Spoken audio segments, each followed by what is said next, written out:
જોઈએ સમાચાર વિસ્તારથી। રાજ્ય સરકાર દ્વારા અત્યાર સુધી પ્રાથમિક શાળામાં પ્રવેશ ઉત્સવ ઉજવવામાં આવતો હતો, પણ આ વર્ષથી સરકાર દ્વારા કોલેજોમાં પણ પ્રવેશ ઉત્સવની ઉજવણી શરૂ કરવામાં આવી છે। તે મુજબ આજે ભુજની લાલન કોલેજ ખાતે શાળા પ્રવેશ ઉત્સવ ઉજવવામાં આવ્યો હતો।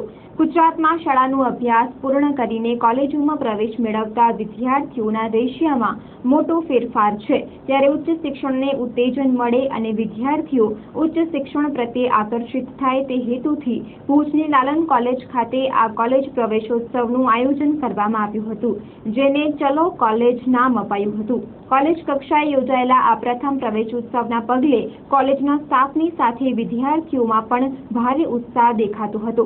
આ પ્રસંગે ગુજરાત સરકારની નોલેજ કોન્સોલિયન સોસાયટીના અધિકારીઓ પણ ઉપસ્થિત રહ્યા હતા અને વિદ્યાર્થીઓને માહિતી આપી હતી।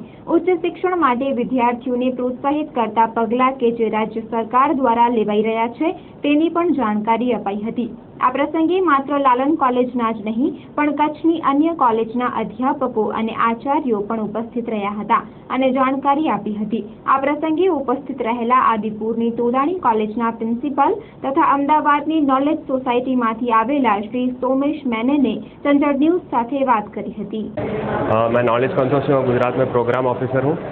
चलो कॉलेज अभियान प्रोग्राम के लिए लालन कॉलेज में विजिट करने आए हैं हम, और इस प्रोग्राम से हमें जो भी नए बच्चे आए हैं ये साल में उन्हें वेलकम करना है और उन्हें गुजरात के हायर एजुकेशन इनिशिएटिव्स के बारे में इन्फॉर्म करना है। और ये श्रीमती आनंदीबेन पटेल का विश है कि चलो कॉलेज अभियान से हर स्टूडेंट को पता चले कि गुजरात गवर्नमेंट के हायर एजुकेशन इनिशिएटिव्स क्या क्या है और कैसे यहाँ पर लालन कॉलेज अपने आप को आगे ले आ सकता है।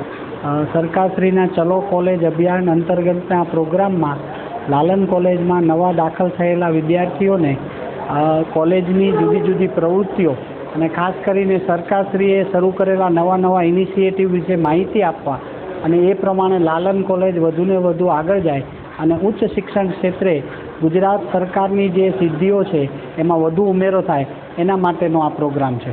લગભગ કચ્છની તમામ કોલેજોને આવરી લીધેલી છે અને એમાં અમારા ભાગે કુલ 15 કોલેજો છે।